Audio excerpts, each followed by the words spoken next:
The crystal chandeliers of the Crystal Garden Ballroom were so bright they almost hurt my eyes. Below them, 200 guests buzzed with the kind of performative energy that always accompanies a wedding or an engagement. Champagne flowed like water, expensive, French champagne, not the sparkling wine my parents usually bought for Thanksgiving. I knew exactly how much each bottle cost, because I had seen the invoice on the event planner's clipboard earlier that morning, a clipboard my mother had shoved into my hands while she went to get her hair done. "Victoria, be a dear and make sure the ice sculptures aren't melting," she had said, not even looking me in the eye. That was my role. The fixer. The background noise. The invisible provider. Now, I stood near a pillar wrapped in white silk, nursing a glass of sparkling water. I was wearing a simple, navy blue A-line dress. It was structured, elegant, and cost more than my sister's entire wardrobe, but to the untrained eye it looked plain. It looked like something a librarian, or a struggling researcher would wear. And that's exactly what my family thought I was. In the center of the room, my younger sister, Tiffany, was holding court. She was 27, beautiful in a loud, demanding way, and currently vibrating with excitement. She extended her left hand for the 100th time that hour, letting the light catch the 3-carat diamond on her finger. "It's a custom setting," Tiffany shrieked, her voice cutting through the ambient jazz music. "Mark designed it himself. He said nothing off the rack was good enough for his princess." Mark, her fiancé, stood beside her, looking smug. He was a man who wore suits that were slightly too shiny and smiled with his mouth, but never his eyes. My parents, Linda and Richard Miller, were flanking them like proud bodyguards. My mother was beaming, her face flushed with the triumph of having secured a successful son-in-law. "Can you believe it?" I heard my mother say to Mrs. Gable, our neighbor. 3 carats. Poor Victoria is still single, of course. She's so focused on that little lab job of hers. But at least Tiffany is settling down properly.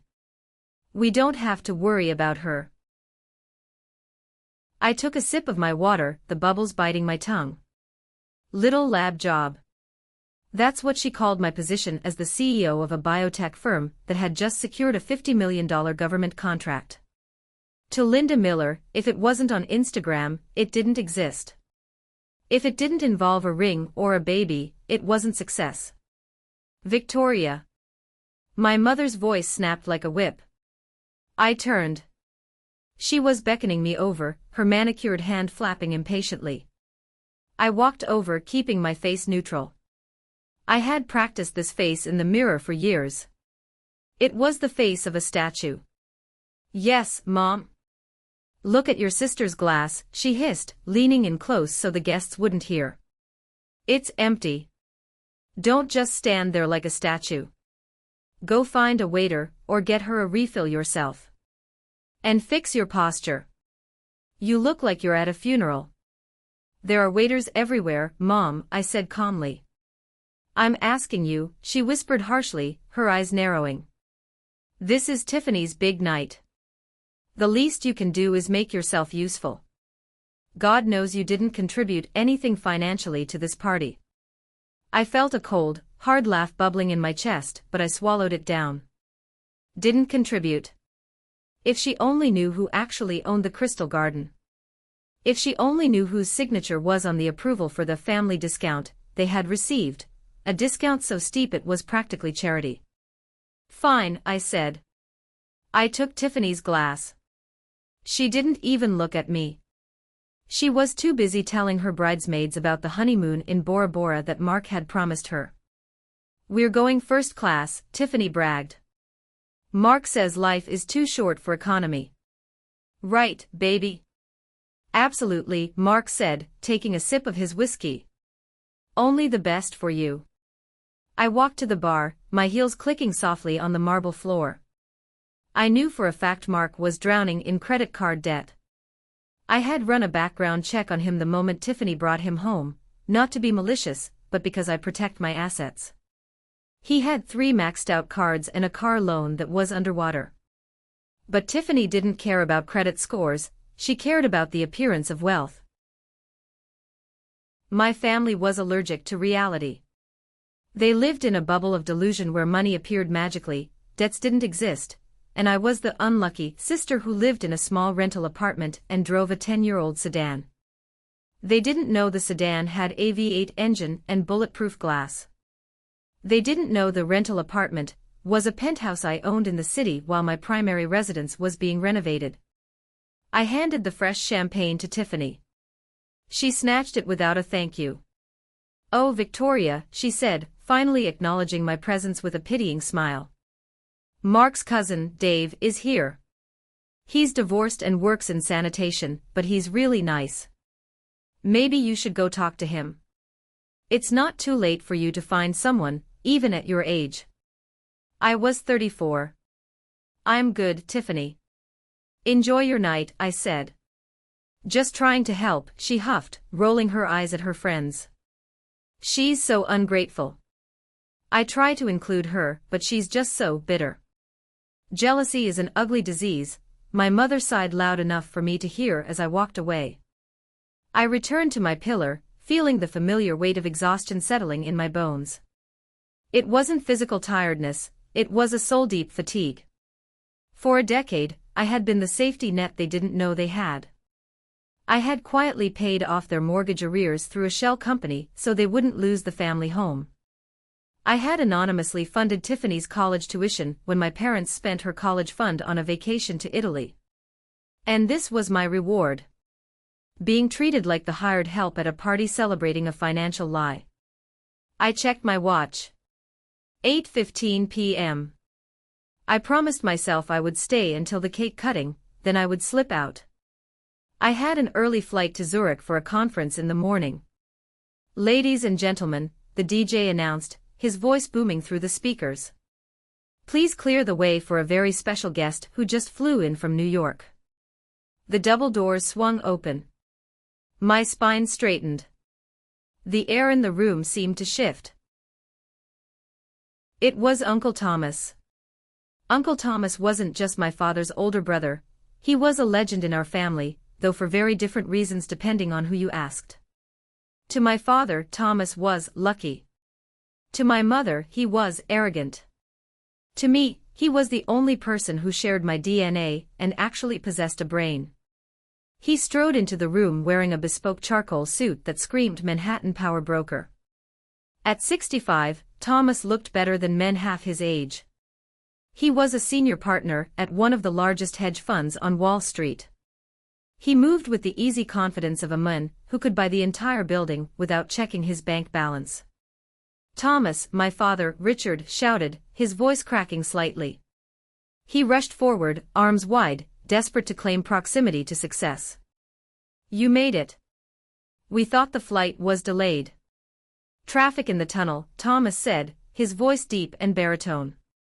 He accepted my father's hug briefly, then patted him on the shoulder with a detached affection. "Where's the bride-to-be?" "Here. Uncle Thomas." Tiffany squealed, practically shoving Mark aside to get to him. She knew Thomas had no children. She knew he was worth millions. In her mind, she was his natural heir. "I'm so glad you came. Did you see the ring?" She thrust her hand in his face. Thomas looked at the ring for a fraction of a second. "Very shiny," he said dryly. He didn't ask about the cut, clarity, or cost. He looked right past her, scanning the room. His eyes were hawk-like, searching. My mother shimmied up to him, holding a fresh glass of scotch she must have sprinted to the bar to get. "Thomas, we have a VIP table for you right next to us. We're just so proud. Tiffany has done so well for herself."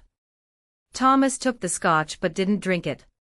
His eyes locked onto me in the shadowy corner by the pillar. A genuine smile, the first one I'd seen on him in years, broke across his face. He ignored my mother's offer of the VIP table. He ignored Tiffany's outstretched hand. He walked straight through the crowd, parting the guests like the Red Sea, coming directly toward me. "Victoria," he said warm and loud. The chatter in the immediate vicinity died down. My family turned, confused. Why was the guest of honor walking toward the wallflower? Uncle Thomas, I said, stepping out of the shadows. I felt a lump in my throat. I hadn't seen him in 6 months, not since I closed the deal on the commercial complex in Seattle. He pulled me into a crushing hug. It wasn't the polite, pat-on-the-back hug he gave my father. It was a real embrace. He smelled of expensive tobacco and cedarwood. "God, it's good to see you, kid," he said, pulling back to look at me. He held me by the shoulders, studying my face with intensity. "You look tired. Are the board meetings running late again?" I squeezed his arm, a silent signal. "Not here." But Thomas was never one for subtlety. He was a disruptor by trade. He looked around the room, taking in the gaudy decorations, the fake smiles, and then looked back at me with a mischievous glint in his eye. "So," he said, his voice projecting clearly in the sudden quiet of the room. "How is life in that estate of yours?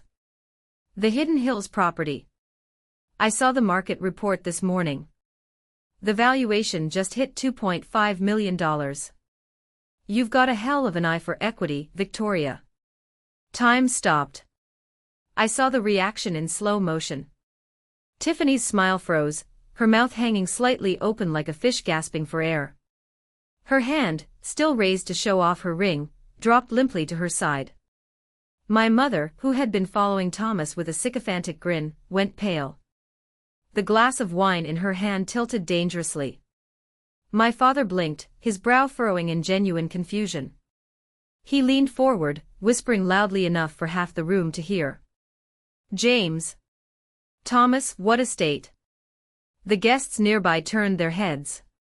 The gossip mill began to churn instantly. "Estate.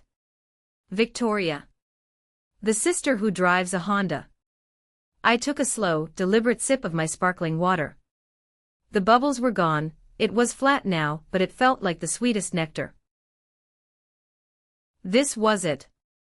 The moment I had avoided for years, yet secretly craved. Hidden Hills.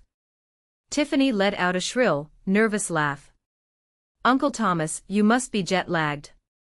Victoria lives in that little apartment complex near the university. The one with the shared laundry room." "I rented that apartment," I said. My voice was calm, steady, and low. But in the silence it carried like a bell. "For 2 years while I was finishing my PhD. That was 8 years ago, Tiffany." But you still drive that car," my mother stammered, her eyes darting around to see who was listening. "The gray one. With the dent." "I like that car," I said simply. "It's reliable. And it draws less attention than the Porsche." "Porsche?" My father choked on his own saliva. Uncle Thomas laughed, a booming sound that seemed to shake the crystals on the chandeliers. "Oh, Richard. You really don't know. Your daughter has a collection that would make a Saudi prince jealous. I've been trying to get her to sell the vintage 911 for years, but she won't budge." He turned back to me, ignoring my parents' visible meltdown. "But seriously, Victoria. The estate. Are the renovations finished? Did you get the marble imported from Italy like you wanted for the master bath?" "Yes," I said, locking eyes with my mother. "The marble arrived last week. It's the same quarry that supplied the Vatican. It's beautiful." The silence that followed was absolute. You could hear the ice melting in the buckets. My mother looked as if she had been slapped. My father looked like a computer trying to process a file format it didn't recognize. "And Tiffany?" Tiffany looked at me with a mixture of horror and a sudden, dawning greed that was terrifying to behold. "Wait," Tiffany said, her voice trembling. "You have a $2.5 million house. And you didn't tell us." "I have a portfolio," I corrected gently. "The house in Hidden Hills is just my primary residence." "Portfolio?" Mark repeated, his eyes suddenly sharpening, losing their glazed, bored look. He stepped away from Tiffany, inching closer to the conversation. "What kind of portfolio?" The kind Uncle Thomas answered for me, placing a protective hand on my shoulder, that makes this little party look like a lemonade stand. The atmosphere in the ballroom had shifted from celebration to interrogation. The music was still playing, some generic upbeat pop song, but nobody was dancing. The epicenter of the party had moved from the dance floor to the pillar where I stood. "I don't understand," my mother, Linda, whispered. She brought a hand to her throat, clutching her pearls. It was a gesture she used whenever she wanted to play the victim. "Why would you lie to us, Victoria? Why would you pretend to be poor?" "I never pretended to be poor, Mother," I replied. I swirled the water in my glass, watching the liquid vortex. "I just never corrected your assumptions.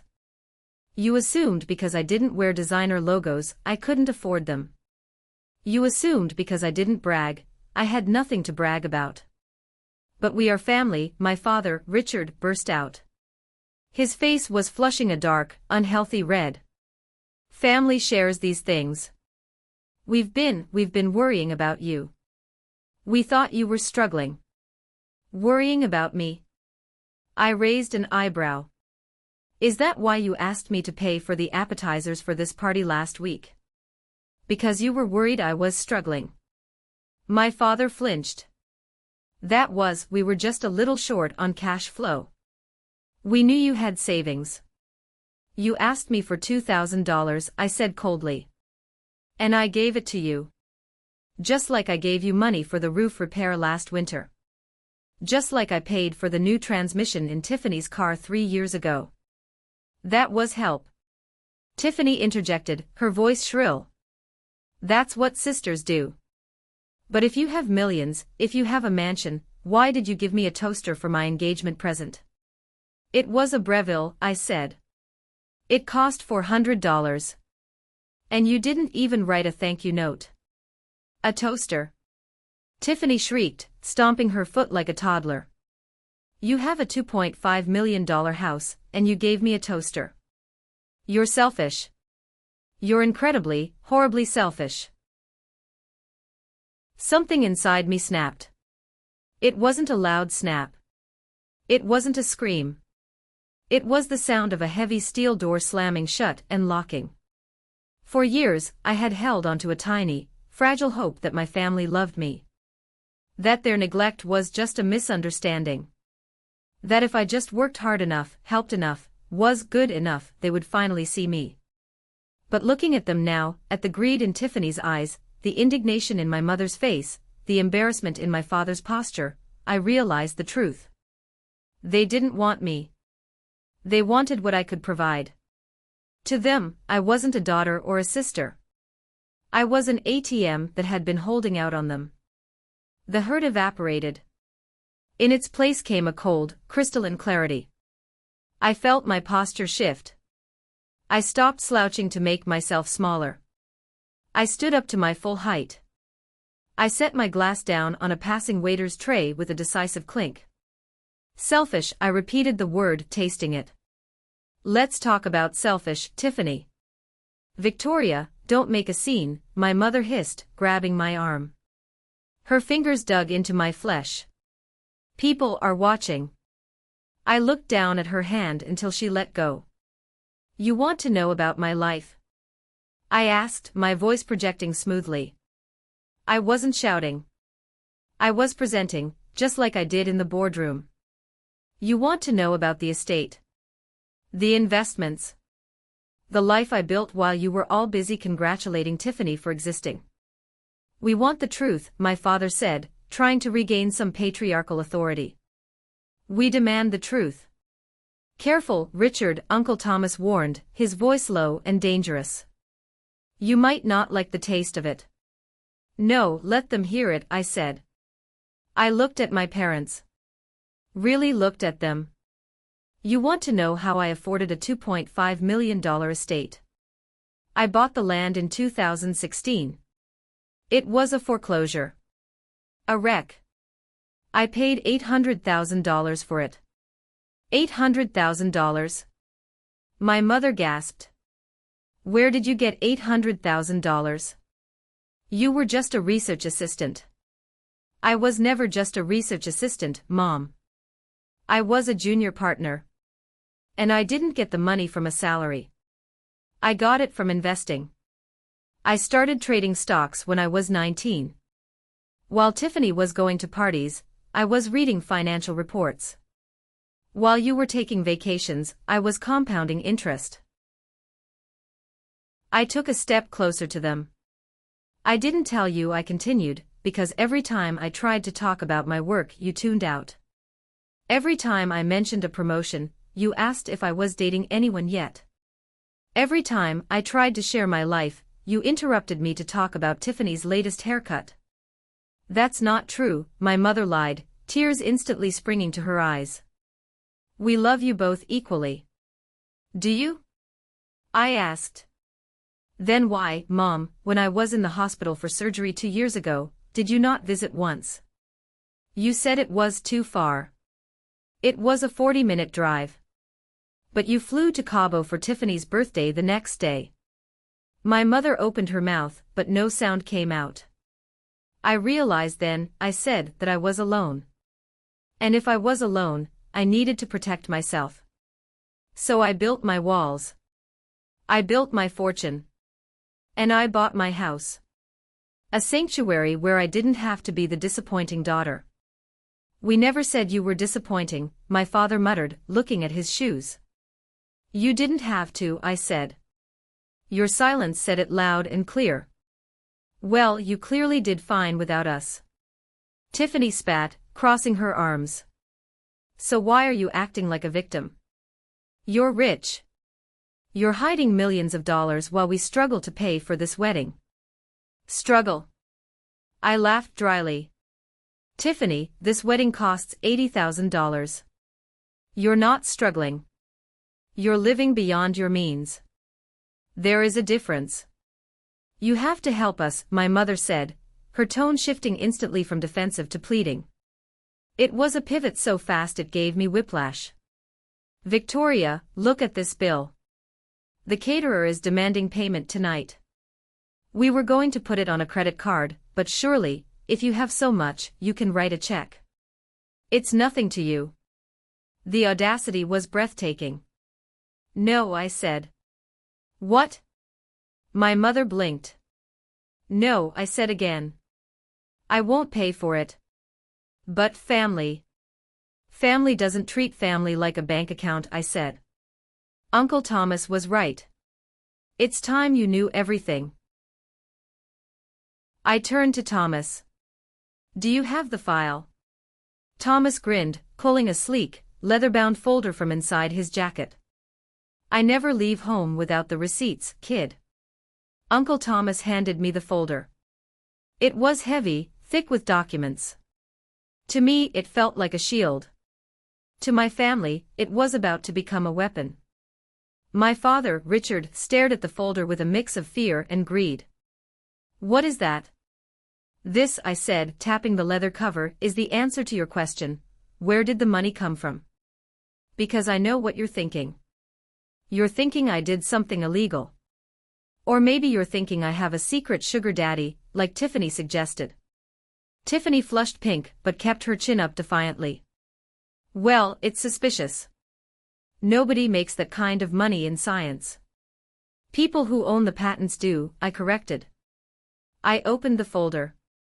The first page was a copy of a bank statement from 10 years ago. 2014, I said, holding it up.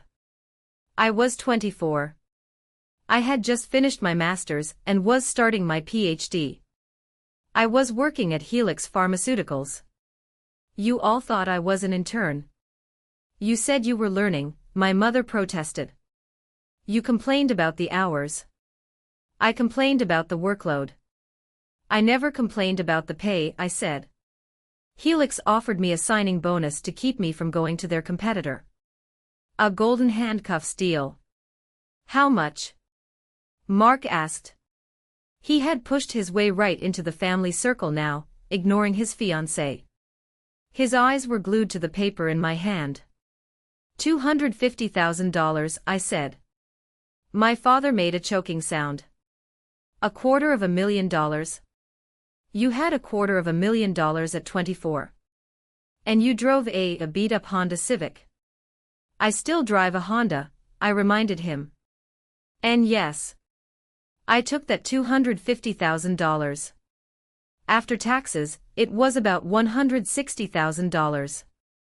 Most people my age would have bought a sports car. Or a condo. Or blown it on parties. I looked pointedly at Tiffany. I put every single cent into a high-risk, high-reward biotech index fund, I explained. And I lived on ramen noodles and university stipends for 3 years. I didn't touch the principal. You lived like a pauper, my mother whispered, horrified. I remember coming to your apartment. You had no furniture. Just a mattress on the floor and a desk. I was so embarrassed for you. I told the neighbors you were a minimalist. I was a minimalist, Mom. I was minimizing my expenses to maximize my capital. I flipped the page. 2017, the biotech market boom. My initial investment tripled. I pulled out half and bought the distressed property in Hidden Hills. It was unlivable. Black mold, leaking roof. I spent my weekends sanding floors and painting walls myself because I couldn't afford contractors yet. You told us you were busy with projects, my father said, realization dawning on him. We thought you meant school projects. I was building equity, Dad. I flipped another page. 2019, I developed a delivery system for oncology drugs. My name is on the patent. This document here. I pointed to a complex legal sheet. This is a licensing agreement with Pfizer. They pay me royalties every quarter. Every time a doctor prescribes the cancer drug, I get paid. How much? Mark asked again, his voice hoarse. Last year. The royalties alone were $400,000, I said casually. The silence was deafening. $400,000 was more than my father and mother had earned in the last 5 years combined. And that's just the passive income, Uncle Thomas chimed in, enjoying the show immensely. Tell them about the company, Victoria. I founded VTech Solutions 4 years ago, I said. We specialize in AI-driven diagnostic tools. We just closed our Series B funding round. The company is valued at $40 million. I own 51% of the shares. My mother's legs seemed to give out. She grabbed my father's arm to steady herself. 40 million. The company is worth that. My shares are illiquid, I clarified, though I knew the distinction was lost on them. But yes. On paper, my net worth is substantial. Tiffany looked like she was going to be sick. She looked down at her 3-carat ring, then up at me. Suddenly, her diamond looked like a piece of glass. You watched us, Tiffany whispered, her voice trembling with rage. You watched us struggle to pay for this venue. You watched Mom stress about the catering budget. You watched Dad take extra shifts at the consultancy. You sat there on a pile of millions and did nothing. I didn't do nothing, I said, my voice hardening. I offered to review the contracts for the venue. I told you the Crystal Garden was overcharging you. You told me I didn't understand luxury. I offered to help you set up a budget. You told me to stop being so cheap. We wanted money, not advice. Tiffany screamed. Exactly, I said, cold as ice. And that is why you don't have any. You ungrateful little. My father started, taking a step toward me, his hand raised. Uncle Thomas stepped in front of me instantly. He didn't touch my father, but his presence was a wall. He stared Richard down. Careful, Richard, Thomas said softly. You're talking to the most successful member of this family. Show some respect. She's my daughter. Richard sputtered. She owes us. We raised her. We fed her. You did the bare minimum required by law, I said, stepping around Thomas to face my father. And I paid you back. I've kept a ledger. A ledger? My mother looked confused. I calculated the cost of raising me, I said. Food, clothing, shelter, proportion of utilities. Adjusted for inflation. I sent you a check 3 years ago for $200,000. I told you it was a lottery winning, so you would accept it without asking questions. Remember that? My parents exchanged a look. They remembered. We spent that on the vacation home in Florida, my mother whispered. I know, I said. That money was my repayment to you. The debt is settled. I owe you nothing. That's cold, Mark said, shaking his head. That's really cold, Victoria. Calculating the cost of your own childhood. I looked at Mark. It's not cold, Mark. It's business. My family taught me that love is transactional. If I perform well, I get ignored. If I fail, I get criticized. If I have money, I'm useful. So I treated it like a business transaction.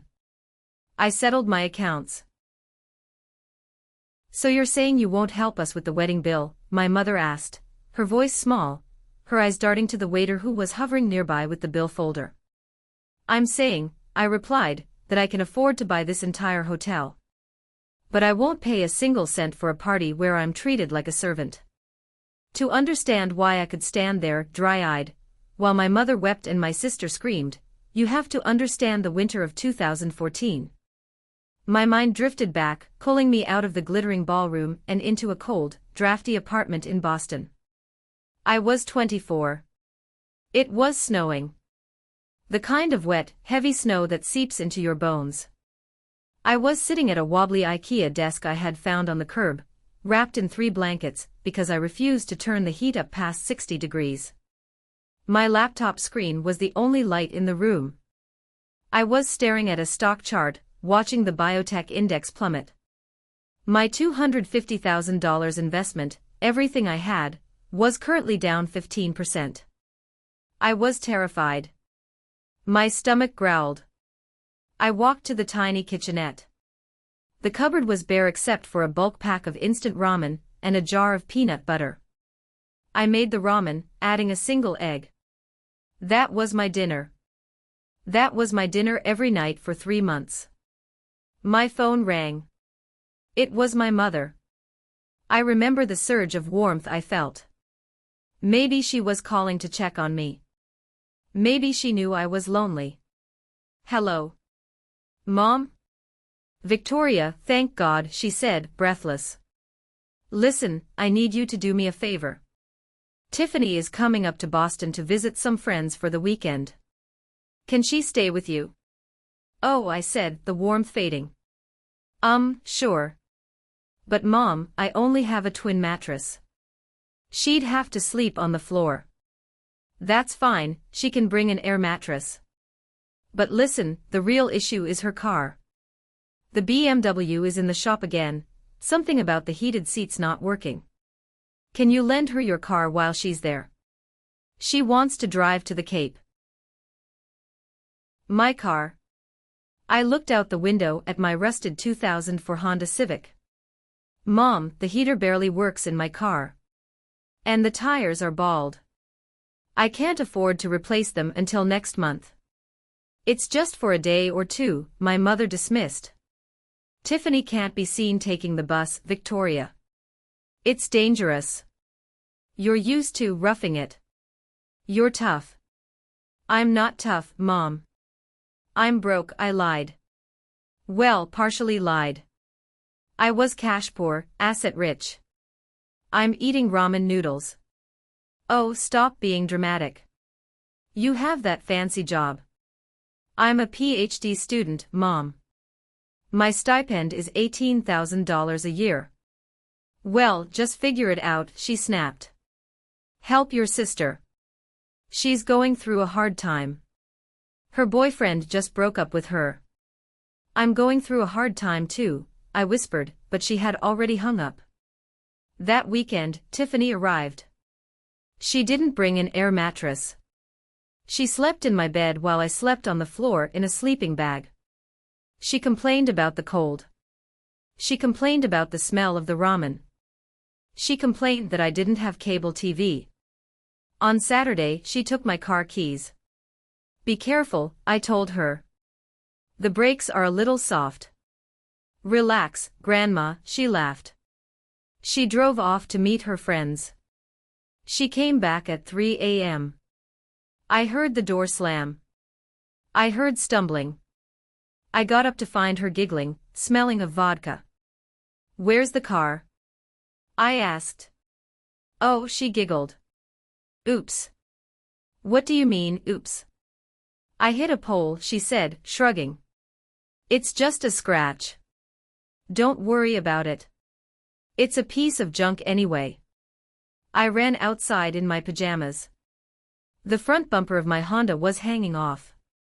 The headlight was smashed. I sank to my knees in the snow.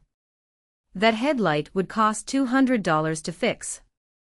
That was 2 weeks of groceries. I went back inside. Tiffany was already asleep in my bed. I called my parents. Dad, Tiffany wrecked my car. Is she okay? Was his first question.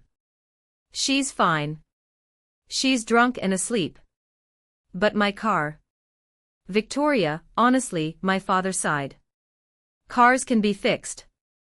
You should be grateful your sister is alive. Don't bother her about it right now. She's fragile.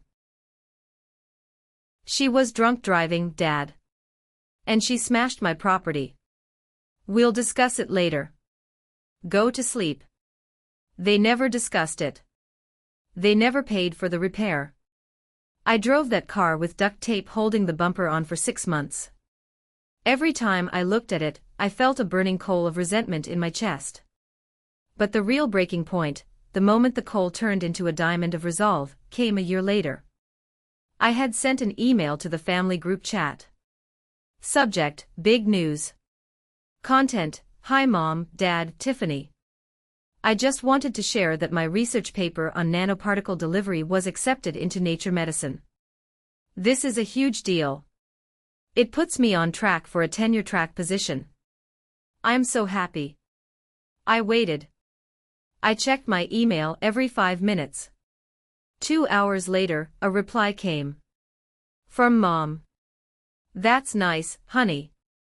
By the way, Tiffany just got promoted to assistant manager at the boutique. We are going out to dinner to celebrate at the Palm. You should send her a card. That was it. That's nice. No questions. No, I'm proud of you. Just a pivot back to Tiffany. I remember closing my laptop. I didn't cry.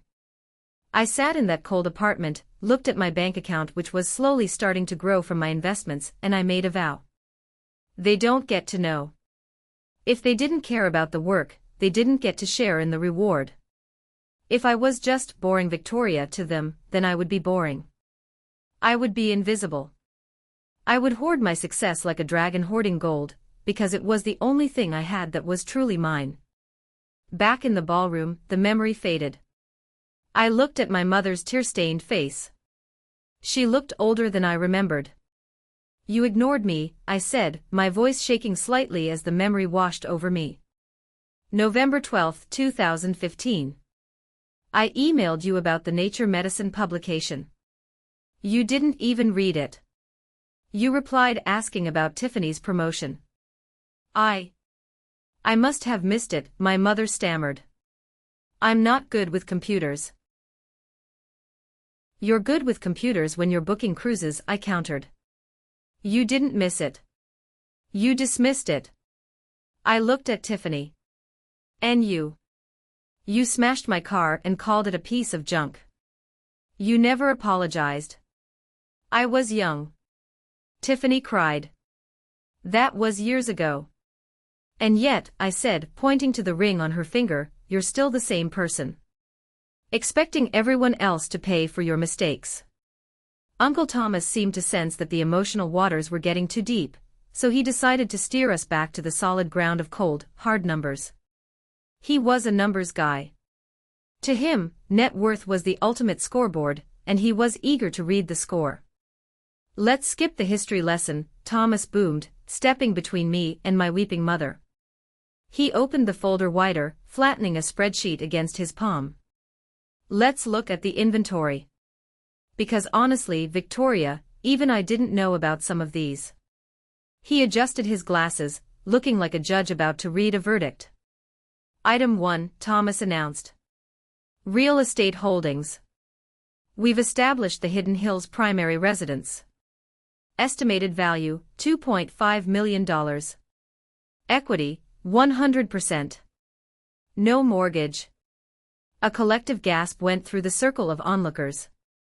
"No mortgage?" My father whispered. "Nobody owns a house in Hidden Hills without a mortgage." "Victoria does," Thomas grinned. Item 2, a 6-unit apartment complex in Austin, Texas. Purchased in 2018. Fully occupied. Net rental income, $12,000 a month. $12,000 a month. Tiffany repeated, her voice faint. That's more than I make in 3 months." Item 3, Thomas continued, turning the page with a flourish. Commercial warehouse in Seattle. Lease to an logistics company. Triple net lease. Very smart play, Victoria. Industrial real estate is booming. I nodded. It's low maintenance. Tenants pay taxes and insurance. Value? Mark asked, his greed overcoming his shame. Approximately $1.8 million, I said. My mother looked like she was going to faint. She grabbed a chair and sat down heavily. I don't understand. How can you have all this? You wear clothes from Target. These are vintage Armani, mother, I said, smoothing my skirt. And I have all this because I don't buy things I don't need. I buy assets. You buy liabilities.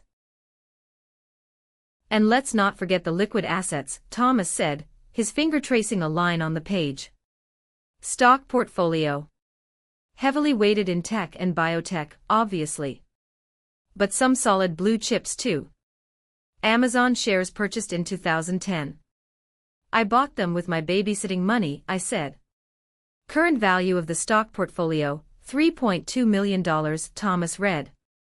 The room went silent. The music had stopped. Even the waiters had stopped moving. And finally, Thomas said, looking at me with pure admiration. The patents. This is the crown jewel, folks. 11 patents. Oncology drug delivery systems. These aren't just pieces of paper. These are licenses to print money. And more importantly, they save lives. He closed the folder with a sharp snap. Total estimated net worth, Thomas declared, looking directly at my father. Conservative estimate. $8 million. Aggressive estimate. Closer to $10 million. The number hung in the air like a physical object. It was heavy. It was undeniable. It changed everything. My father looked at me with new eyes. Gone was the disappointment. Gone was the pity. In their place was a terrifying mix of awe and calculation. He wasn't seeing his daughter. He was seeing a winning lottery ticket he had almost thrown away. 10 million, he whispered. Victoria, why didn't you tell us? We could have done so much as a family. We? I asked. There is no we in my bank account, Dad. But we're struggling, he pleaded. The consultancy is slow. The house needs a new roof. Your mother needs dental work. And Tiffany needs a honeymoon, I added sarcastically. Yes. Tiffany cried, missing the sarcasm entirely. Victoria, you have $10 million. You could pay for this wedding and not even feel it. You could buy me a house. It wouldn't even dent your account. That's not how wealth works, Tiffany, I said. You don't stay wealthy by giving it away to people who set money on fire. I'm your sister, she screamed. Tears were streaming down her face now, ruining her professional makeup. You owe me. You're the big sister. You're supposed to take care of me. I did take care of you, I said softly. I paid for your college tuition. Tiffany froze. What? Junior and senior year, I said. Dad told you he got a bonus. He didn't. I wired the money to the school directly. $65,000. Tiffany looked at our father. Dad? Is that true? My father looked away, shame coloring his neck red. We were in a tight spot. Victoria offered. I didn't offer, I corrected. You called me crying, saying Tiffany would have to drop out. I paid it so she could graduate. I turned to Tiffany. I paid for your degree. The degree you're not even using. I think I've done enough. You paid. Tiffany stammered. Her narrative of being the beloved golden child was cracking. She realized that the failure sister had been subsidizing her success all along. And the mortgage arrears in 2019. I looked at my mother. The bank didn't just decide to be nice. I paid the $14,000 you owed. My mother put her face in her hands. I have been carrying this family for a decade, I said, my voice rising slightly, shaking with the release of 10 years of secrets. I have been the safety net. The backup plan. And how did you repay me? You mocked me. You ignored me. You treated me like I was an embarrassment. We didn't know, my mother sobbed. You didn't ask. I yelled. It was the first time I had raised my voice. You never asked. You saw what you wanted to see. Uncle Thomas put a hand on my back. Easy, Vic. You've made your point. No, I said, shaking him off gently. I haven't. Because they still don't get it. They think this is about money. It's not about money. I looked at Mark, who was now standing uncomfortably close to me, edging away from Tiffany. It's about respect, I said. And you can't buy that. Not even with $10 million. Victoria, Mark said, his voice smooth and oily. Maybe we should go somewhere quieter to talk. I'm sure there's a lot to discuss. Legally. Financially.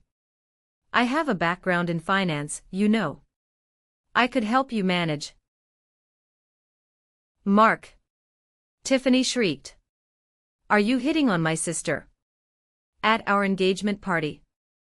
I'm just saying, Mark shrugged, looking at me with hungry eyes. She clearly needs better advisors than, well, family. I looked at Mark with pure disgust. I have advisors, Mark. And they charge $1,000 an hour. You couldn't even get an internship at my firm. Mark's face fell. Tiffany looked like she wanted to murder him. This party is over, Tiffany declared, ripping off her veil and throwing it on the floor. You ruined it. You ruined my special night. Are you happy, Victoria? I didn't ruin anything, I said calmly. I just turned on the lights. Whatever ugly things you see, those were already there. You would think that after being exposed as liars, leeches, and hypocrites, my family would retreat into a corner of shame. You would think they would apologize. But you would be wrong. Because entitled people don't feel shame. They feel inconvenienced. Once the initial shock of the numbers wore off, a new emotion took over the room. It wasn't remorse. It was indignation. My parents looked at me not as a daughter they had wronged, but as a resource that was unjustly withholding itself. Okay, my father said, wiping sweat from his forehead with a cocktail napkin. He stepped forward, trying to assume the role of the patriarch again.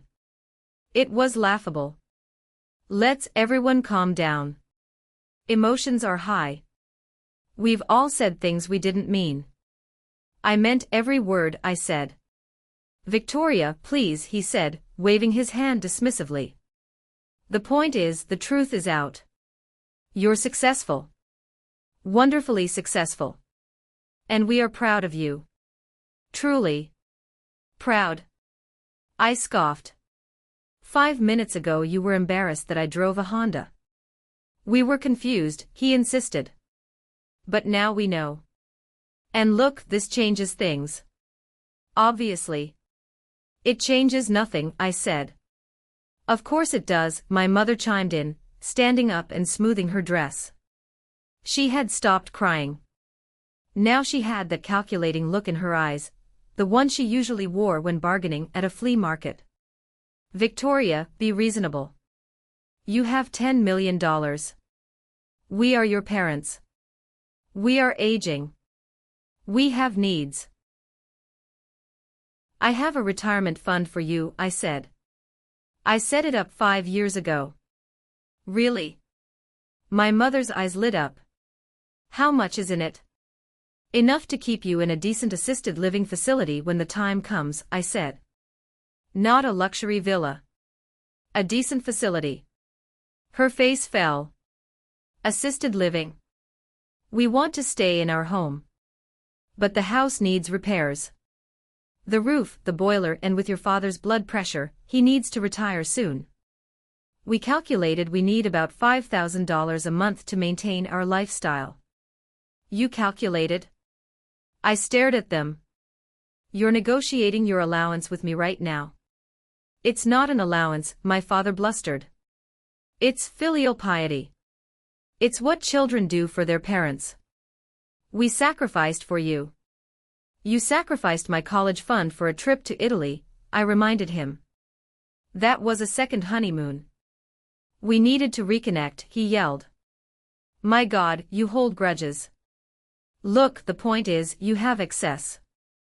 We have need. It's only fair. Fair, I repeated. Let's talk about fair. Is it fair that you're asking me to fund your retirement when you haven't bought me a birthday present in 6 years? We forgot, my mother wailed. We're busy. Busy spending money you don't have, Uncle Thomas muttered. And what about me? Tiffany interjected. She had stopped crying and was now reapplying lipstick, preparing for battle. I'm your sister. You can't just leave me in the dust.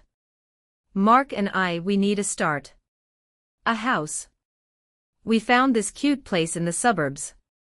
It's only $600,000. If you bought it for us cash, we could save so much on interest. I looked at her, incredulous. You want me to buy you a house? It would be an investment for you, she argued. You can keep it in your name. We'll just live there. Rent-free. Until we get on our feet. And when will that be? I asked. Mark has been getting on his feet for 5 years. He's changed careers 4 times. He's an entrepreneur. Tiffany defended. He's a grifter, I said.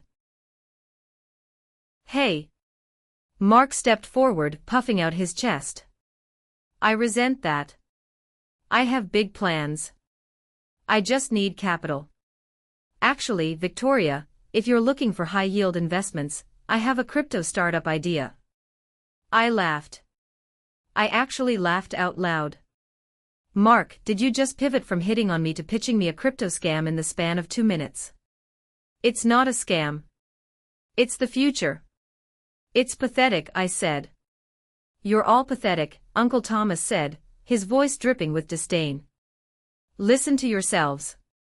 You find out your daughter, your sister, is a self-made multimillionaire, and your first instinct isn't to congratulate her. It's to pick her pockets. Stay out of this, Thomas, my father snapped. This is a family matter.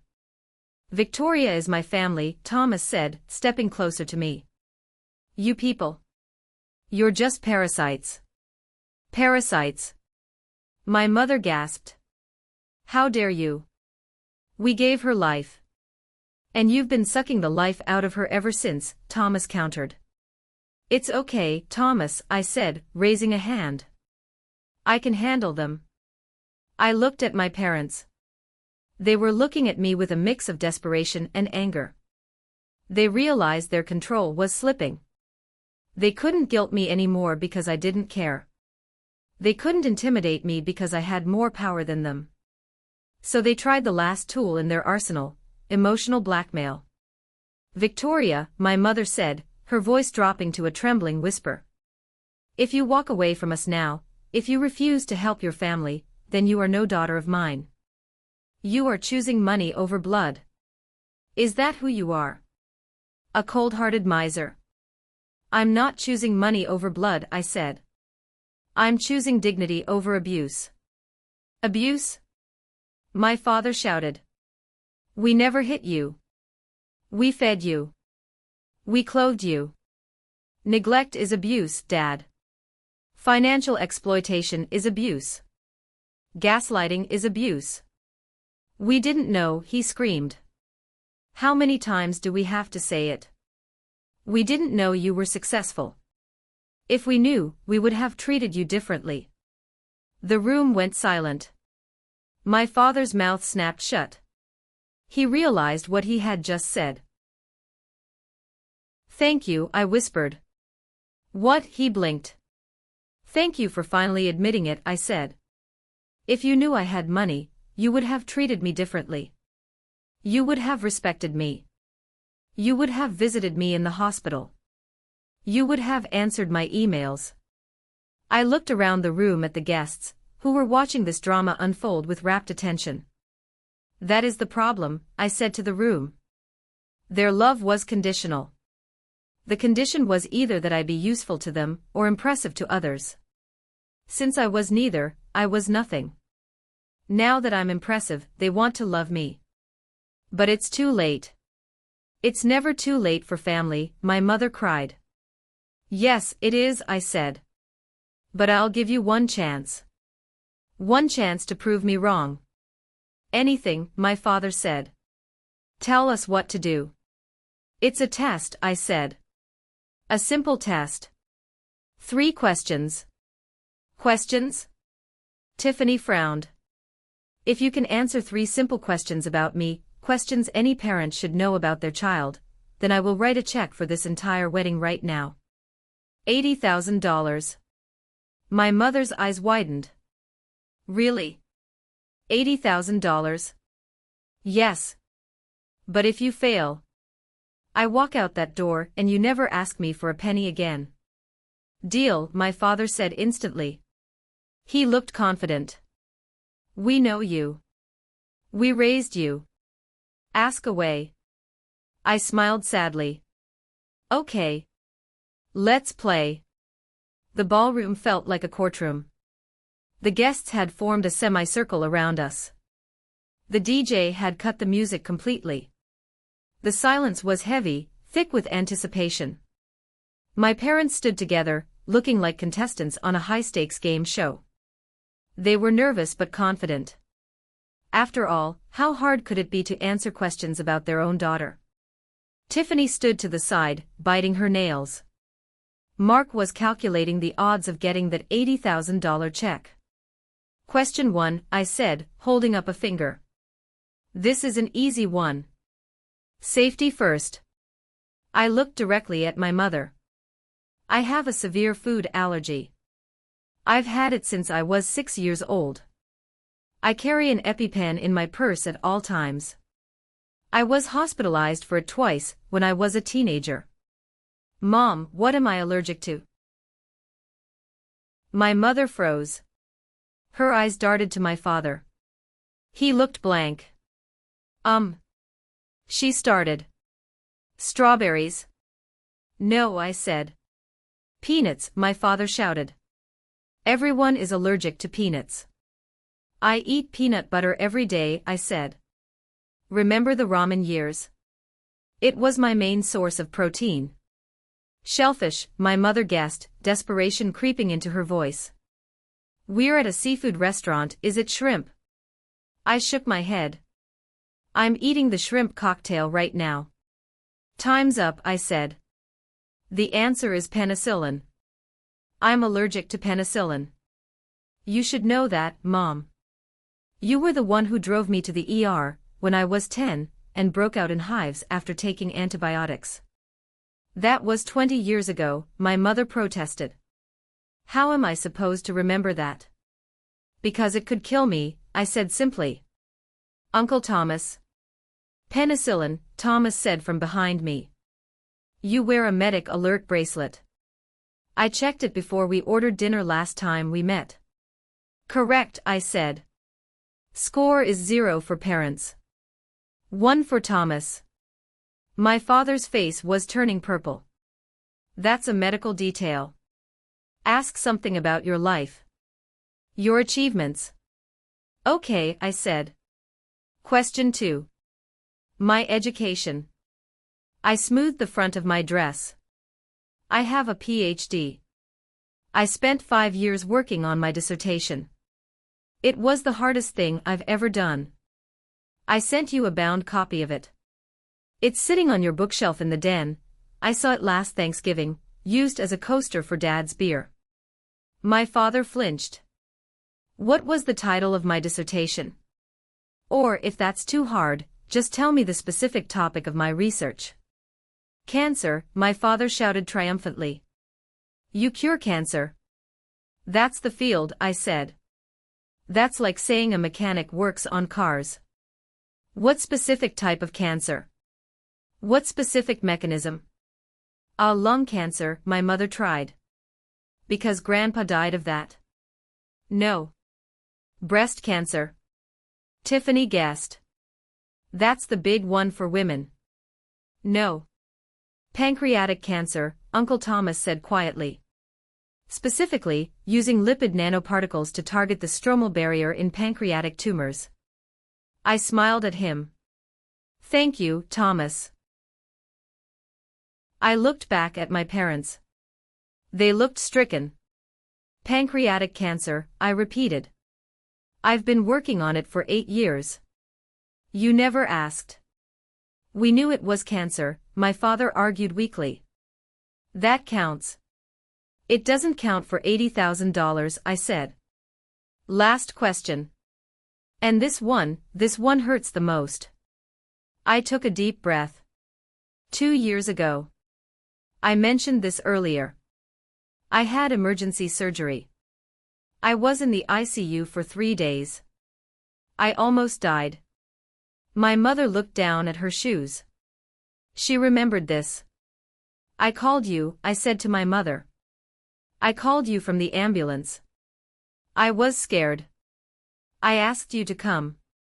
You said it was too far, and you had a hair appointment before Tiffany's birthday trip. I didn't know it was that serious, she cried.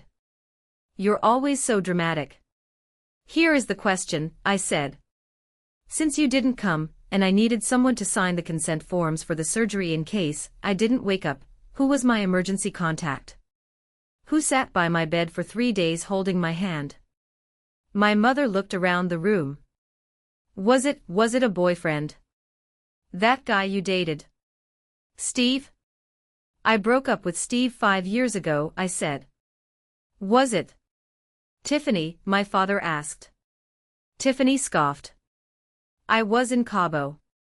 You guys paid for the ticket. I don't know, my father yelled.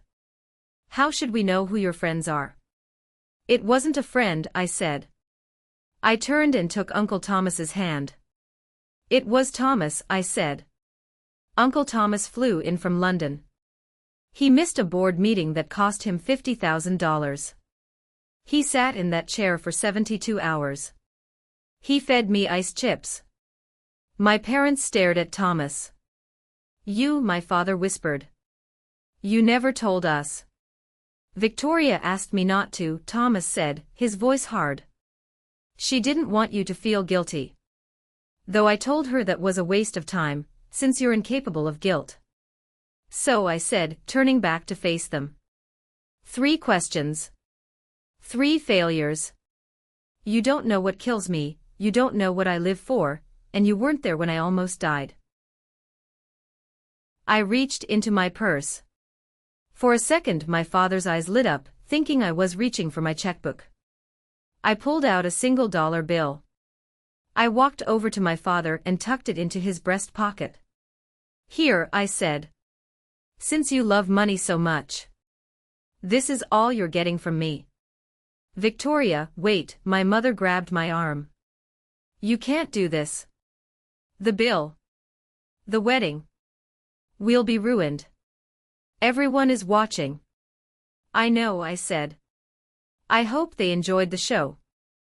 We'll sue you, my father shouted, his desperation turning into aggression. We have rights. Grandparents' rights. Or filial support laws. We'll take you to court. I welcome it, I said. My lawyers are excellent. They charge $1,200 an hour. Can you afford to fight me? He faltered. Just then, a commotion started at the entrance of the ballroom. A woman walked in. She was surrounded by an entourage of assistants. She was wearing a white suit that cost more than this entire venue. The room gasped. It was Evelyn Sterling.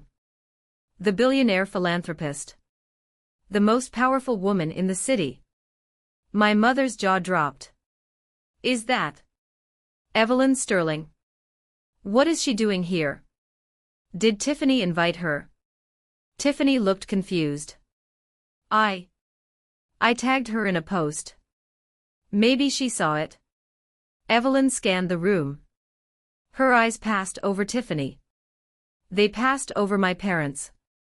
They landed on me. Victoria, she called out, waving a hand adorned with a diamond the size of a grape. There you are. My CEO told me you might be here.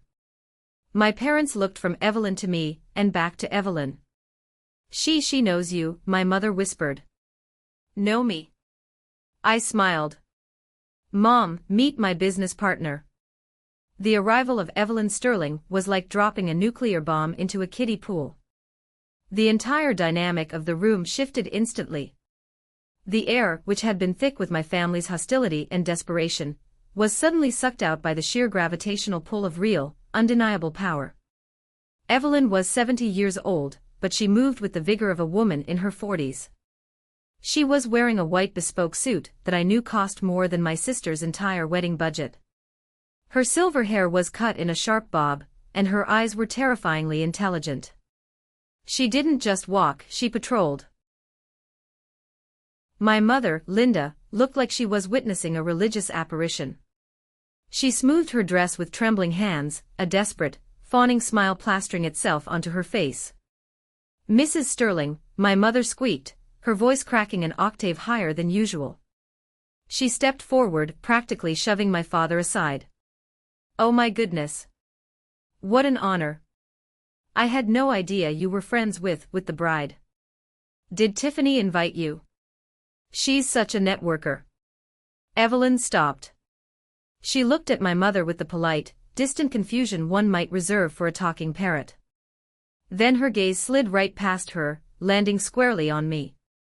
Victoria, Evelyn said, her voice warm and commanding. She walked past my mother without breaking stride and took my hands in hers. My CEO told me you might be stopping by before your flight to Zurich. I'm so glad I caught you. I wanted to thank you personally. Thank me? I asked, smiling genuinely for the first time that night. Evelyn, the board meeting isn't until Tuesday. You didn't have to come here. Nonsense, Evelyn waved a hand. I just came from the children's hospital. The new oncology wing is finally operational. I saw the equipment you donated. The new MRI machines. The specialized targeted therapy units. Victoria, they are already saving lives. Dr. Henderson was in tears. He said the technology you provided is 5 years ahead of anything else in the state. The room was so quiet you could hear a pin drop. You donated? My father's voice was a hoarse whisper. He looked like he had been punched in the gut. Evelyn turned to look at him, her eyes sharpening. Donated is a mild word for it. Your daughter funded the entire pediatric wing. $2 million, anonymously. Although, I'm trying to convince her to let us put her name on the building. 2 million. My mother grabbed the edge of a table to steady herself. Anonymously. Victoria doesn't like the spotlight, Evelyn said, patting my cheek affectionately. That's what I admire about her. In a city full of people screaming for attention, she glanced pointedly at Tiffany. Victoria just does the work. She's the most principled woman I've ever met. You must be very proud parents to have raised a woman of such integrity. The irony was so thick it practically choked me. My parents stood there, their mouths opening and closing like fish out of water. They couldn't say yes, because they had just spent the last hour berating me. They couldn't say no because that would admit to a billionaire that they were fools. My father stammered. Yes. Of course. She's certainly full of surprises, my mother managed to choke out. Surprises? Evelyn laughed. Hardly. Consistency is her trademark. That's why I invited her to sit on the board of my foundation. We need minds like hers. Actually, Victoria, that's the other reason I'm here. The governor is hosting a gala next month for the top 10 philanthropists in the state. I have an invitation for you. She pulled a heavy, cream-colored envelope from her clutch and handed it to me. It had gold leaf edges. Bring a guest, Evelyn winked at Uncle Thomas. Hello, Thomas. Still making trouble? Only the good kind, Evelyn, Thomas grinned, raising his glass. Tiffany let out a noise that sounded like a wounded animal. She couldn't take it any more. The spotlight had been stolen, crushed, and incinerated. Wait! Tiffany cried out, stepping forward. Her mascara was running, her hair was a mess, but her entitlement was intact. Mrs. Sterling. I'm the bride. This is my engagement party. Why are you giving her an invitation? I'm the one getting married. I'm the one starting a life. Evelyn turned to Tiffany. Her expression cooled instantly. It went from warm grandmother to steel tycoon in a nanosecond. I know who you are, Evelyn said. I saw your social media posts. You tagged me in a photo of a handbag you bought. A handbag that cost $5,000. Tiffany brightened. Yes. It's a Birkin. I love your style. My foundation feeds hungry children, Evelyn said coldly. We value substance, young lady. Not performance. Perhaps if you spent less time tagging strangers and more time learning from your sister, you wouldn't need to beg for attention. Tiffany recoiled as if slapped. My mother tried to salvage the situation. Oh, Tiffany is just spirited. She's very talented. She manages a boutique. And Victoria manages an empire, Evelyn cut her off. I have to run. My driver is waiting. Victoria, call me before you fly out.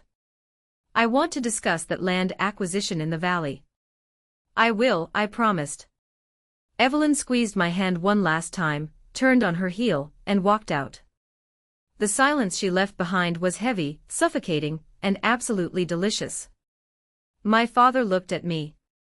He looked at the envelope in my hand. He looked at the dollar bill I had tucked into his pocket earlier. The cognitive dissonance was tearing him apart. He had spent his life believing I was the weak link, the failure. Now the most powerful woman in the city had just bowed to me. $2 million, he whispered again, his eyes glazed. You gave away $2 million and you wouldn't pay for your sister's wedding. That's right, I said. Why, he screamed, his control finally snapping. Why give it to strangers? Why give it to a hospital? Why not us? We are your blood. Because the hospital doesn't lie to me, I said calmly. The hospital doesn't steal from me. The hospital doesn't make me feel small to make itself feel big.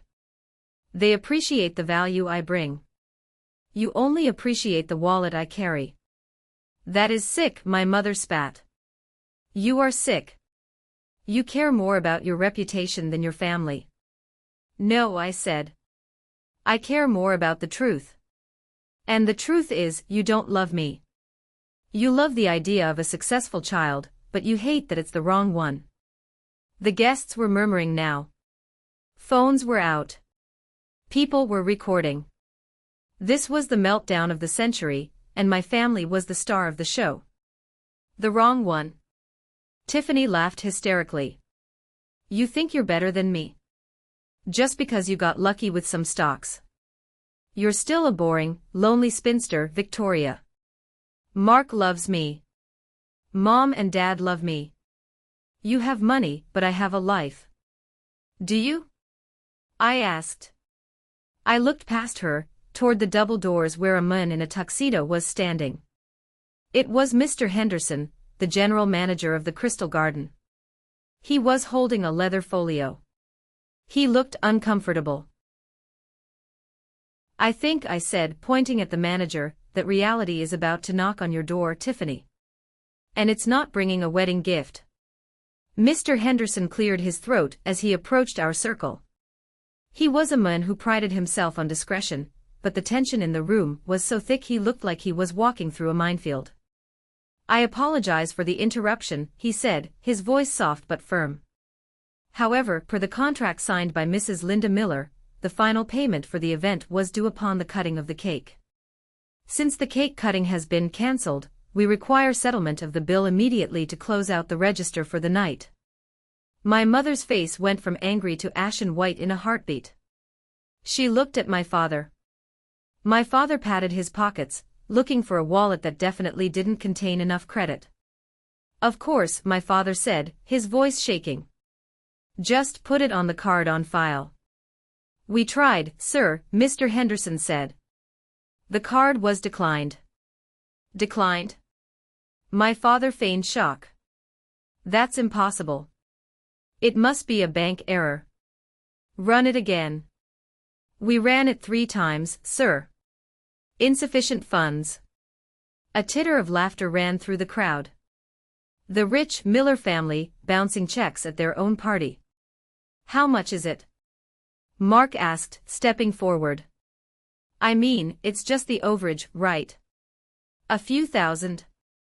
The outstanding balance, Mr. Henderson said, checking the folio, including the premium bar package, the imported seafood tower, and the overtime for the staff, is $42,000. 42,000. Mark choked. For a party. Are you insane? Mrs. Miller insisted on the platinum package, Mr. Henderson said neutrally. And the French champagne. Mom. Tiffany screamed. You said you handled it. You said Dad got a bonus. He was supposed to. My mother wailed, turning on my father. You said the consultancy deal closed. It fell through, my father yelled back. I told you to scale back the flowers. But no, you needed the orchids flown in from Hawaii. It was a Shark Tank, and they were eating each other. My father turned to me. His eyes were wild. The pride was gone. The anger was gone. Only panic remained. Victoria, he begged. Please. You have to help. They'll call the police. They'll sue us. It's 40 grand. That's nothing to you. You make that in a week. I make that in 3 days, I corrected. But that's irrelevant. Please, my mother sobbed, grabbing my hand. Her palms were sweaty. We'll do anything. We'll apologize. We'll tell everyone how great you are. Just pay the man. Don't let us be humiliated like this. You humiliated yourselves, I said. I didn't order the orchids. I didn't order the champagne. I'm begging you. Tiffany cried. Victoria. Please. I don't want to go to jail. I looked at them. Really looked at them. They were pathetic. And for a moment, I felt a twinge of the old guilt. The old programming that said, fix it, Victoria. Be the good girl. But then I looked at the ring on Tiffany's finger. The ring she had shoved in my face for an hour. I looked at Mark, who was eyeing the exit. I looked at my parents, who had ignored my surgery to go on vacation. And I realized something. If I paid this bill, nothing would change. They would hate me for having the money, and they would hate themselves for needing it. And next week, they would be back for more. Mr. Henderson, I said, turning to the manager. Yes, ma'am. He straightened up instantly. My parents seem to be under the impression that they can leave without paying. What is the policy for theft of services? We call the authorities immediately, ma'am. Victoria, my father screamed. You'd let them arrest your own father. I'm not the one calling them, Dad. You are, by not paying your bill. Mr. Henderson, my mother hissed. Can't we work something out? A payment plan? We are good people. We are the Millers. Mr. Henderson looked at her with pity. Mrs. Miller, I don't have the authority to authorize a payment plan of this magnitude. Only the owner can do that. Then call the owner, my father demanded. Get him on the phone. I'll talk to him. I'm a businessman. We can work this out. Mr. Henderson paused. A strange look crossed his face. He looked at me. I nodded slightly. A permission. Actually, sir, Mr. Henderson said, a small, professional smile touching his lips. The owner is already here. Where? My father spun around, looking for a suit-clad man. Which one is he? He is a she, Mr. Henderson said. He turned his body fully toward me, and bowed his head slightly. Ms. Miller, he said to me. How would you like to proceed with the delinquent account? The silence that followed was different from the previous silences. This wasn't shock. This was the sound of reality shattering into a million pieces. My father looked at Mr. Henderson. Then he looked at me. His brain was trying to connect the dots, but the picture was too terrifying to accept. What did you call her? My father whispered. Ms. Miller, Mr. Henderson repeated. She is the majority shareholder of the Aurora Hospitality Group. She owns the Crystal Garden. She bought the property 3 years ago. You own this place? Tiffany whispered. She looked at the crystal chandeliers, the marble floors, the velvet curtains. The venue she had bragged about for months. The venue she said was too exclusive for someone like me. I own the hotel chain, Tiffany, I said quietly. This ballroom? It's sitting on my land. The champagne you're drinking? It came from my cellar. The food you ate? My chefs cooked it. That's impossible, my mother breathed. We would know. Why would you know? I asked. You never asked where I worked. You never asked what companies I invested in. You just asked for money. But the discount, my father stammered. We got a huge family discount. The manager said. I approved the discount, I said. I told Mr. Henderson to give you the family and friends rate. I knocked 50% off the bill. If I hadn't, you would owe $80,000 right now, not 40. My father fell back into a chair. He looked physically ill. He had been parading around my hotel, acting like a king, treating me like a peasant, while eating my food and celebrating on my dime. You knew, he whispered. The whole time. You stood there and let us brag. I stood there and let you show me who you really are, I said. And you did a magnificent job. I paused for a moment. This was the peak. This was the moment everything turned. So I said, looking down at my parents. You are in my house. You have eaten my food. And you have insulted me to my face. And now you want a favor? Please, my mother whispered. She was broken. Victoria. Just this once. We can't pay. We really can't. I looked at Mr. Henderson. Process the bill, I said.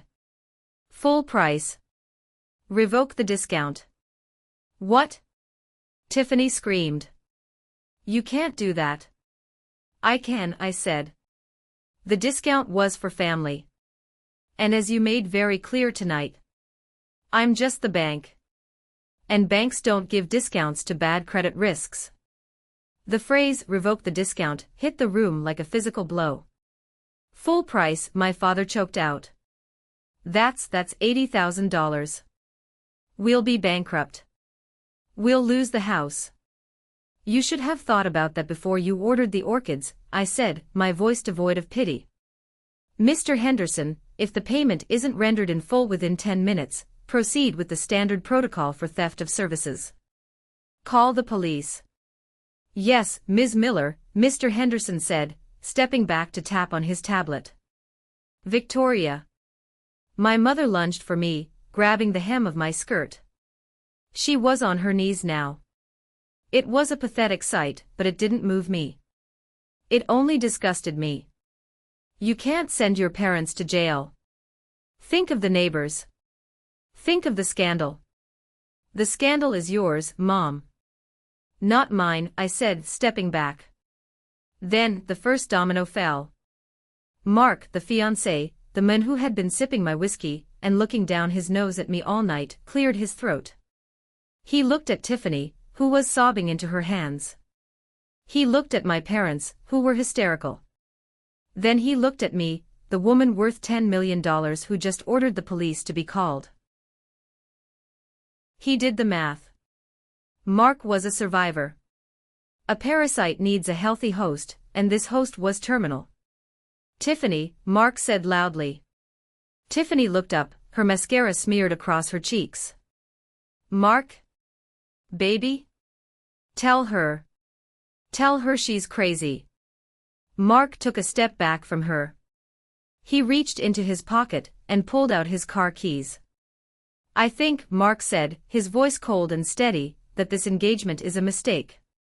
The room gasped. Tiffany stopped crying instantly. She froze. What? I said, it's over, Mark said. He twisted the ring on his finger, a cheap silicone band he wore, and shrugged. I can't marry into this. I'm a businessman, Tiffany.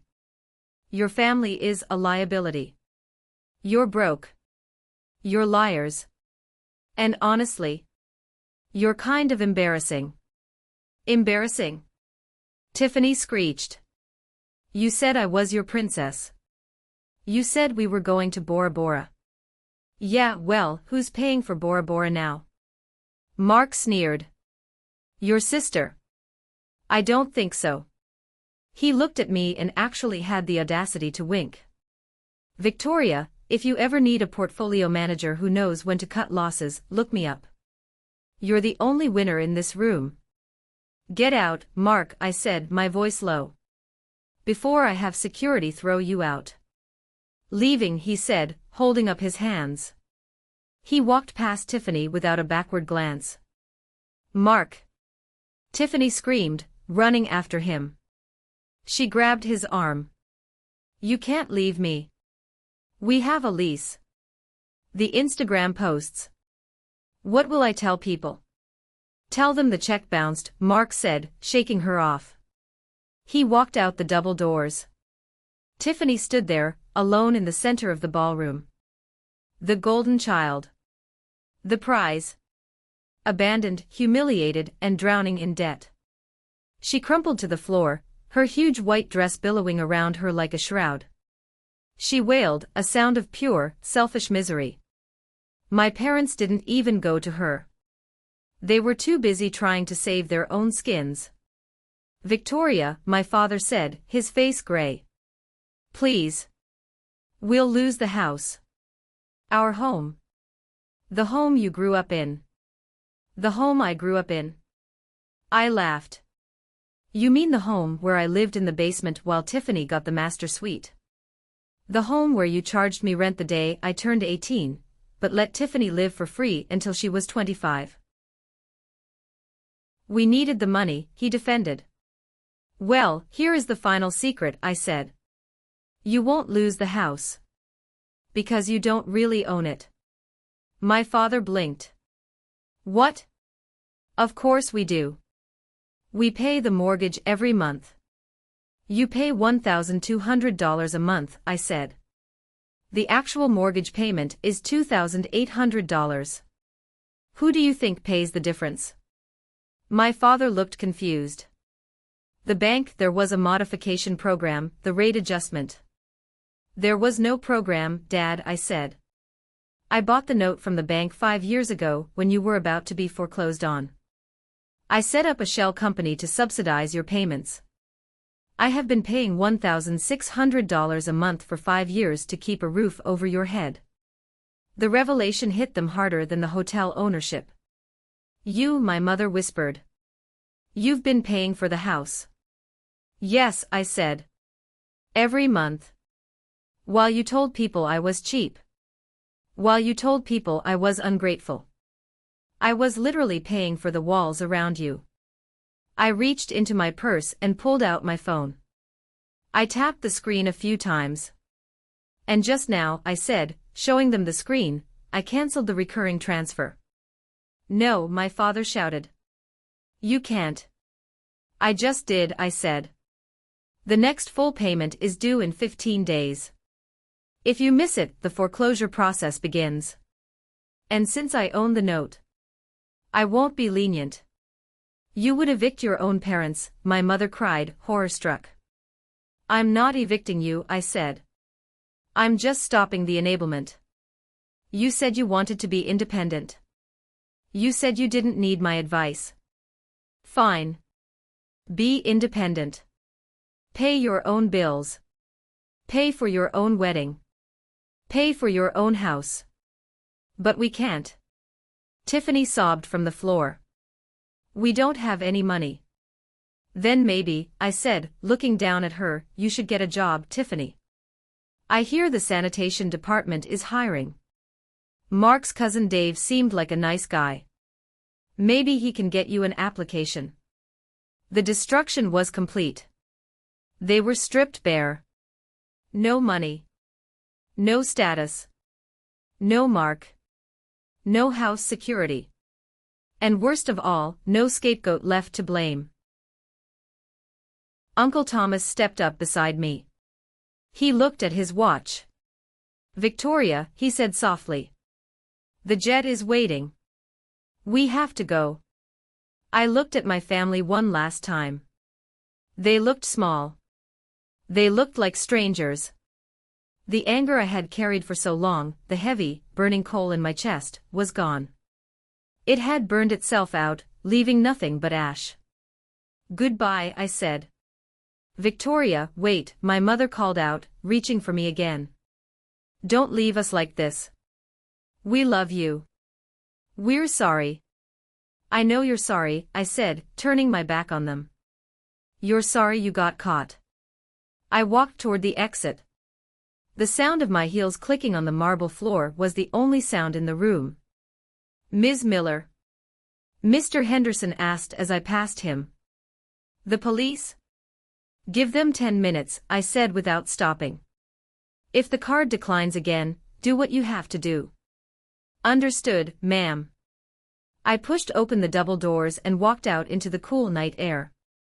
The silence inside the luxury SUV was heavy, but it wasn't uncomfortable. It was the silence of a battlefield after the cannons have stopped firing. Uncle Thomas sat next to me, pouring 2 glasses of amber liquid from the crystal decanter built into the armrest. He handed me one. Age 25 years, he said. Like you. Gets better with time. I took the glass, my hands trembling slightly. Not from fear, but from the adrenaline crash. Did I go too far? I asked, looking out the tinted window as the city lights blurred by. They're going to lose the house, Thomas. They're going to be publicly humiliated. Thomas took a sip of his drink and looked at me seriously. Vic, you didn't fire the gun. You just stopped standing in front of the bullet. They pulled the trigger on themselves years ago. I nodded, taking a sip. The whiskey burned, warm and grounding. It's just. I sighed. I always thought there would be a moment where they got it. Where they hugged me and said, "Thank you." I spent my whole life chasing that moment. That's the trap, Thomas said. You can't get bread from a hardware store. You kept going to them for love, but they don't stock it. They only stock validation and transaction. Now you're free to shop somewhere else. I leaned my head back against the leather seat. Free. The word tasted strange. For 10 years, my success had been a secret rebellion. I worked hard to prove them wrong, but I hid it to avoid their jealousy. I was trapped in a double life, CEO by day, disappointment by night. Now the mask was gone. We pulled up to the private airfield. The jet was waiting, gleaming white under the floodlights. But I wasn't getting on it. Not yet. Change of plans, I said to the driver. Take me home first. To the estate. You'll miss your slot, Thomas warned. I'll take the morning flight, I said. I need to go home. My real home. Thomas smiled. I'll tell the pilot to stand down. Go. Enjoy it. 30 minutes later, the iron gates of my estate in Hidden Hills swung open. The car crunched up the long gravel driveway. I got out. The house stood before me, magnificent in the moonlight. It was a sprawling modern craftsman, stone and glass, nestled against the hills. It was dark, quiet, and imposing. I unlocked the front door and stepped inside. The air smelled of lavender and clean linen. My shoes echoed on the marble floors, the marble from the same quarry as the Vatican, just as I had told them. I didn't turn on the lights. I walked through the house in the dark, guided by the moonlight streaming through the floor-to-ceiling windows. I walked past the kitchen where I cooked meals for friends who actually cared about me. I walked past the library, filled with the books that had taught me how to build this life. I walked into the great room, which overlooked the glittering city below. For years, this house had felt like a fortress. A place to hide. A secret I couldn't share. But tonight, it felt different. I poured myself a glass of water and walked out onto the terrace. The air was crisp. I could see the distant lights of the city. Somewhere down there, in a hotel ballroom, my family was likely dealing with the police. They were facing the consequences of their own actions for the first time in their lives. I felt a phantom weight lift off my shoulders. The weight of their expectations. The weight of their debts. The weight of needing their approval. My phone buzzed in my purse. I pulled it out. 17 missed calls from Mom. 12 from Dad. A text from Tiffany that just said, "I hate you." I looked at the screen for a long moment. Then, I went to settings. Block contact. Block contact. Block contact. I set the phone down on the railing. I wasn't the provider anymore. I wasn't the invisible sister. I wasn't the backup plan. I was Victoria Miller. CEO. Philanthropist. Homeowner. And for the first time in 34 years, I was entirely, completely my own person. I took a deep breath, filling my lungs with the cool night air. It tasted like freedom. I picked up my glass and raised it to the moon. To Victoria, I whispered. And the silence of the night whispered back to Victoria. Thank you so much for listening to my story. I am truly grateful for you. Comment the letter A below so I know you are different from the rest, that you are a strong people who watch this video to the very end. If you have any feelings you want to share, write them down. Please continue to click on other videos on the channel to enjoy more of our stories. Thank you and stay strong.